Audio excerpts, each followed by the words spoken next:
আওয়ামী লীগ সংখ্যালঘুদের রাতে দংশন করে দিনে ওঝা হয়ে ঝাড়ে, বললেন মামুনুল হক।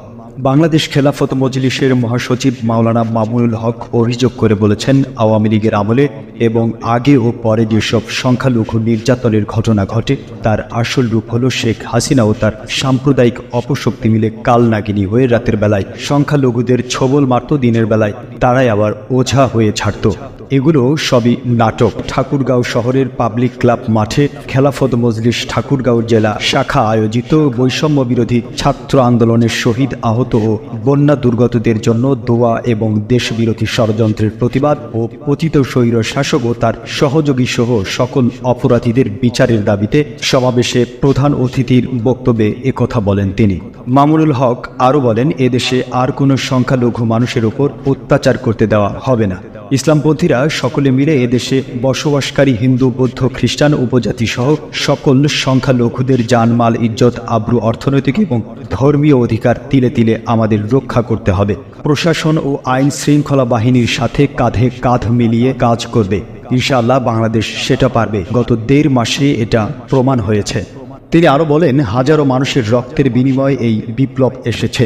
এই রক্তের দাগ শেখ হাসিনার হাতে লেগে আছে। পিলখানায় একদিনেই 57 জন দেশপ্রেমিক সেনা অফিসারকে শেখ হাসিনা হত্যা করেছে। মুক্তিযুদ্ধের সময়ও এত সেনা কর্মকর্তা নিহত হয়নি। আল্লামা দেলোয়ার হোসাইন সাইদিকে অন্যায়ভাবে মৃত্যুদণ্ডাদেশ দিয়েছিল। ধর্মপ্রাণ মানুষ, তার প্রতিবাদ করা শতাধিক নিরপরাধ মানুষকে সেদিন হত্যা করা হয়েছে। হেফাজতের সমাবেশে নিরপরাধের শতাধিক আলেমকে হত্যা করেছে। শেখ হাসিনার দর্শন ছিল বিভাজনের রাজনীতি।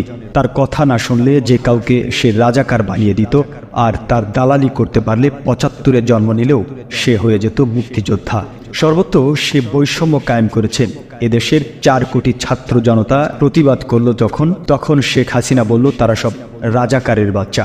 আর এর প্রতিবাদে দেশের ছাত্ররা স্লোগান ধরল, তুমি কে আমি কে, রাজাকার রাজাকার। এটি ছিল শেখ হাসিনার বিরুদ্ধে সবচেয়ে বড় হাতিয়ার। সেটা হলো সকল দলমত ভুলে গিয়ে স্কুল, কলেজ, বিশ্ববিদ্যালয়, আলিয়া, কওমি মাদ্রাসার ছাত্র ছাত্রীরা সকল ভেদাভেদ ভুলে গিয়ে ফ্যাসিবাদের বিরুদ্ধে, শেখ হাসিনার বিরুদ্ধে অভূতপূর্ব ঐক্য গড়ে তুলেছিল। এ ঐক্যই হলো বাংলাদেশের প্রাণশক্তি, এ ঐক্যই হলো বাংলাদেশের স্বাধীনতার শক্তি। আগামীতেও এই ঐক্য রক্ষা করতে হবে।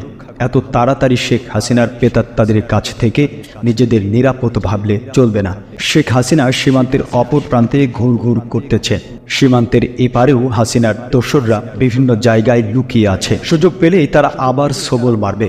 এজন্য বিএনপি, জামায়াতে ইসলামী, ইসলামী আন্দোলন বাংলাদেশ, হেফাজতে ইসলাম, বাংলাদেশ খেলাফত মজলিস, গণ অধিকার পরিষদ, সকল ইসলামী ও গণতন্ত্রপন্থী দলসহ সকলকে ঐক্যবদ্ধভাবে কাজ করতে হবে।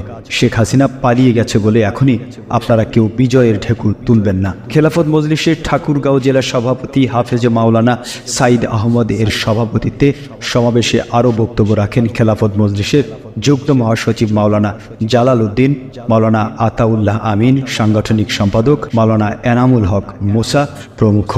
এই চ্যানেলটি সাবস্ক্রাইব করে বেল বাটনে ক্লিক করুন। সংবাদ সংগ্রহে উৎসাহ দিন, পাশেই থাকুন।